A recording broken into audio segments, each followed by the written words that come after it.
es jantung, dan bunganya sangat indah, warnanya kuning seperti bunga matahari.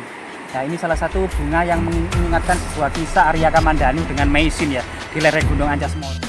Sekitar 1 minggu yang lalu, orang yang lagi cari rumput mendapati gitu, tapi tidak berani untuk mengusik gitu loh. Nah, kita kan coba untuk mendapati. Iya, itu manusia bener gitu, atau kan? Batu ya. Oke. Nah, ini. Beri kan. Sisikan.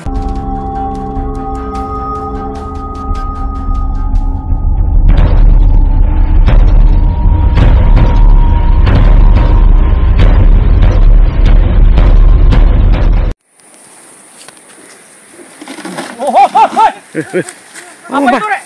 Ular ya? Ular! Oh bukan. Tekek.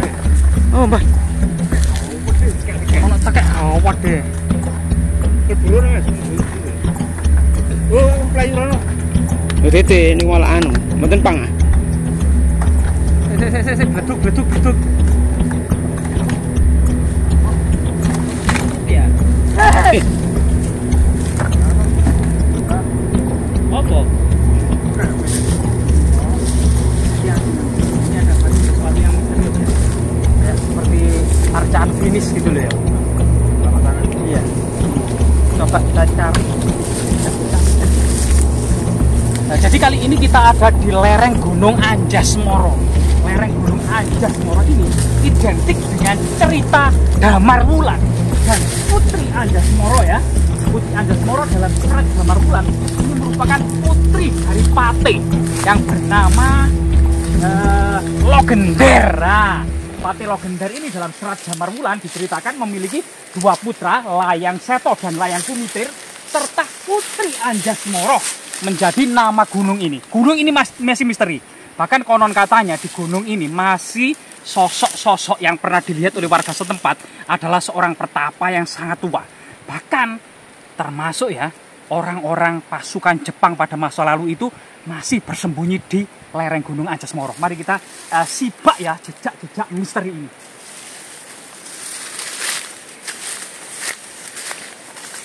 Nah, jadi teman-teman yang belum mengenal alpukat dalam alaminya ya, ini adalah pohon alpukat. Biasanya ini banyak ulat bulunya. Nah, jadi pohon alpukat itu seperti ini. Cabangnya itu sampai menjuntai ke tanah. Buahnya seperti ini, bergelantungan, berwarna hijau. Hijau kemilauan pun seperti kaca. Mengkilat seperti kaca seperti ini. Ini adalah pohon alpukat, kemungkinan ini masih muda. Biasanya kalau sudah tua ini membesar sekali ini. Dan buahnya jarang, karena pukat besar itu buahnya jarang. Kalau pukat kecil buahnya biasanya lebat. Nah ini ya. Jadi memang lereng Gunung Anjas Moro ini banyak misteri yang ada.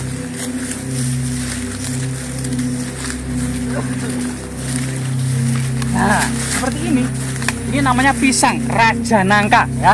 Bukan Raja Majapahit, ini pisang Raja Nangka.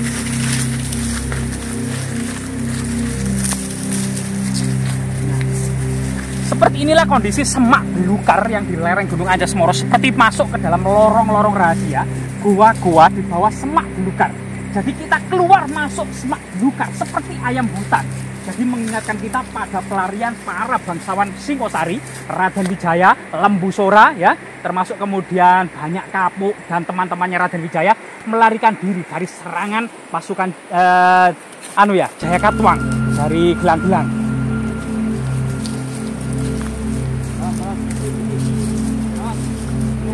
Jadi ini bibir jurang di bawah sana itu ada sungai besar yang sangat bersejarah, namanya Sungai Galuh. Nah, mengingatkan sebuah batas kerajaan ya, antara kerajaan Jawa dengan kerajaan Galuh, antara kerajaan Jawa, Galuh dan kerajaan Pajajaran juga ya.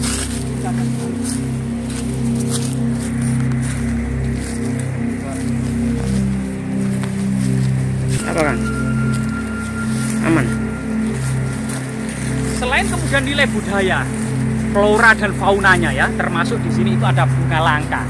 Masyarakat ini mengenalnya dengan bunga waung. Baunya harum, sedap-sedap di mana, dan ini banyak. Jadi lereng Gunung Anjas Moro ini ternyata surga bunga. Bunganya banyak dan beraneka ragam.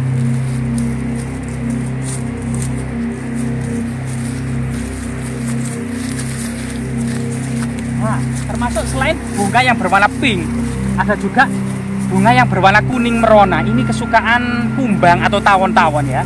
Ini kalau masyarakat lokal mengenalnya buah paita, bunga paitan ya, karena memang daunnya ini pahit untuk obat diabetes ya, diabetes, jantung, dan bunganya sangat indah, warnanya kuning seperti bunga matahari. Nah, ini salah satu bunga yang mengingatkan sebuah kisah Arya Kamandanu dengan Meisin ya, di lereng Gunung Anjasmara ya, di mana kisah romantis ini memang tersembunyi di balik lereng-lereng keindahan Gunung Anjasmara. Mari kita lihat lagi.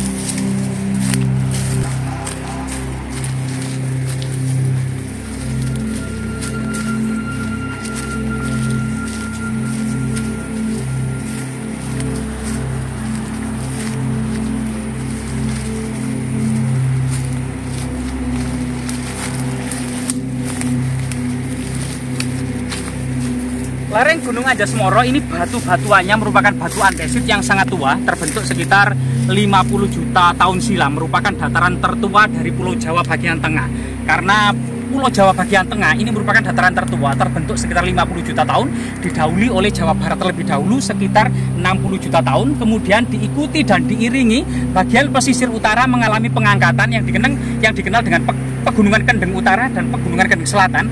Ini terbentuk setelah itu sekitar 23 juta tahun silam. Dari segi batuan Gunung Anjasmara ini, artinya gunung ini terbentuk sekitar 50 juta tahun silam.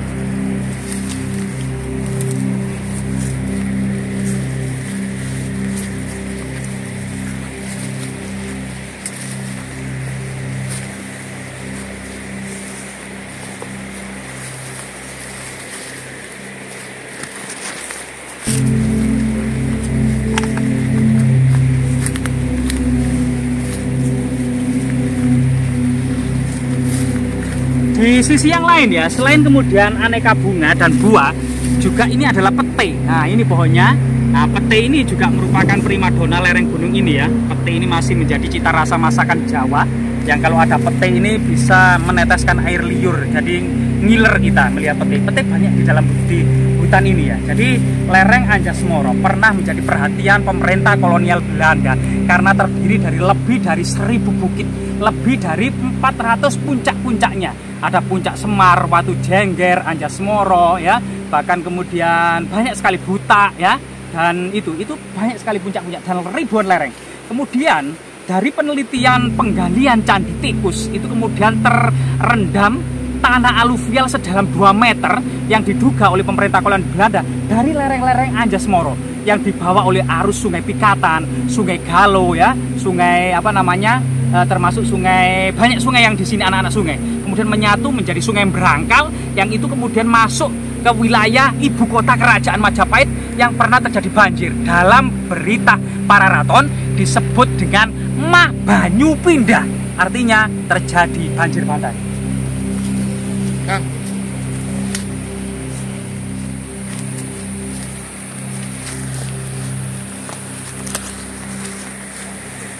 Nah, ini sangat licin ya, karena licinnya ini dari dedaunan dan pohon-pohon tua. Nah, ini salah satu pohon keramat ya, dan aduh. Nah, ini sangat licin. Nah, ini ada tanaman-tanaman yang sangat langka. Nah, ini pernah diburu para kolektor seperti ini tanamannya ini. Nah, tanamannya pernah diburu oleh kolektor, jadi kita juga tidak merusak, biarkan aja hidup sealami ya. Jadi lereng Anjasmara ini juga sangat berkaitan dengan serat Damarwulan yang menyibak antara pernikahan secara sembunyi-sembunyi antara Damarwulan dan Putri Anjasmara. Terjadi kemudian di latar belakang perang Paregreg Agung antara Ratu Kencono dengan Minak Jinggo dari penguasa Blambangan. Di sini fenomena antara Banyuwangi, Blambangan dan Majapahit ya, ini terus kemudian berlanjut menjadi sebuah memori di pewayangan, di ludrukan, di pentas-pentas seni kerakyatan. Itu banyak yang mengambil tema tentang Raden Damarwulan yang seorang pria sederhana, seorang abdi yang biasanya mencari rumput untuk pakan patih ya, patih Loginber. Ini kemudian ternyata menjadi pendamping dari Ratu Kencono dan pemerintah Majapahit. Ini sebuah kisah yang ada di dalam kerajaan Majapahit ya, tentang sebuah rakyat jelata atau abdi yang menjadi raja. Ini luar biasa sekali. Kita bisa mengambil hikmahnya.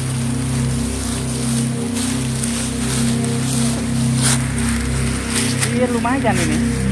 Pak Narkoba nggak kesulitan turun sini ya? Iya.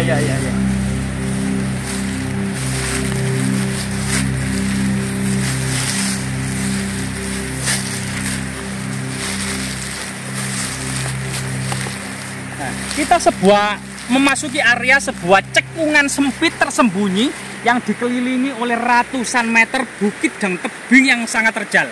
Di lokasi-lokasi tersembunyi inilah kemungkinan ada semacam pemukiman atau perkampungan kuno yang sangat rahasia, yang sangat aman pada masa lalunya, seperti sebuah paradise ya, sebuah tempat kesenangan masyarakat awal yang membina keluarga ya di bawah pohon besar biasanya itu, yang itu dikenal dengan paradise, yang kemudian bermetamorfosa menjadi paradesa, yang kemudian saat ini menjadi desa. Jadi desa itu berasal dari akar kata paradise, firdaus, dan paradesa atau surga. Nah inilah yang merupakan akar asal kata dari desa.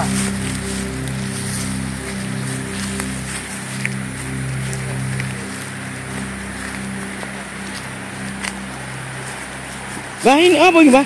Hah? Ini apa ini? Loh, nah ini namanya gelodokane tawon. Nah itu artinya masyarakat di sini karena area lembah ini banyak sekali tanaman bunga, tawon atau kumbang atau lebah ini sangat kerasan di sini, sehingga menghasilkan madu yang sangat banyak dan melimpah, dan masyarakat mengembangkan dan memfasilitasi dalam sebuah wadah-wadah untuk memelihara tawon.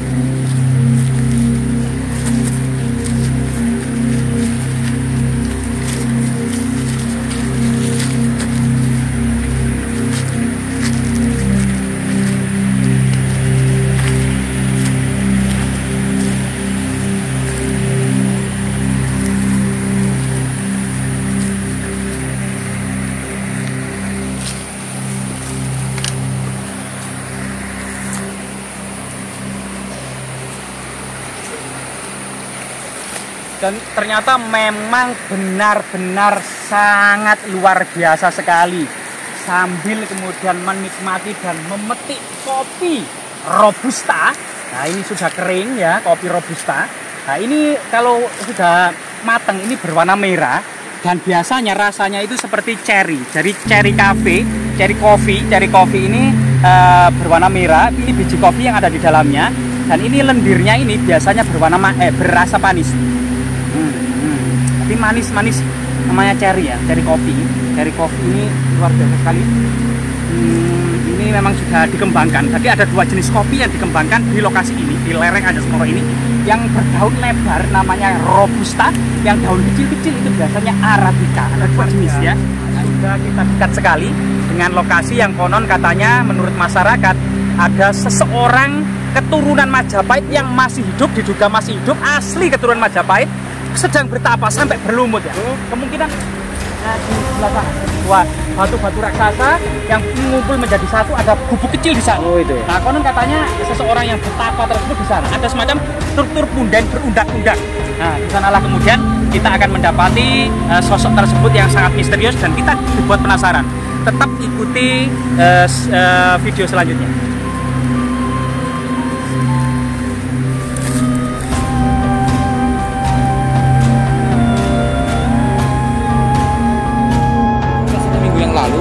Orang yang lagi cari rumput mendapati gitu, tapi tidak berani untuk mengusik gitu loh.